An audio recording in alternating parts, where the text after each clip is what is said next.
Film and media studies at Colorado College is different because we truly value the integration of both critical studies and creative practice. Some of my best friends are in the film department. We work together on projects all the time. It's a very collaborative environment.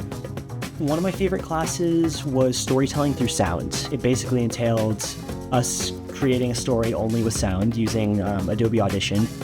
It was cool because you were really able to attack it from like a anything works mindset, and you could go as far as you wanted with it.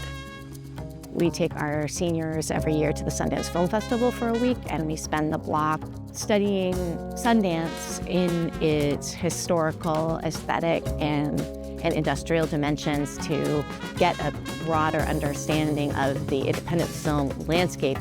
Students get to interact with directors and filmmakers and, again, see that behind the scenes, that in-depth experience on how that industry sort of works. The fact that I get to go with all of my fun movie peers that also enjoy film and the professors that I care about means so much to me, and I'm really looking forward to that experience. It's one of the big things that also made me declare as a film major.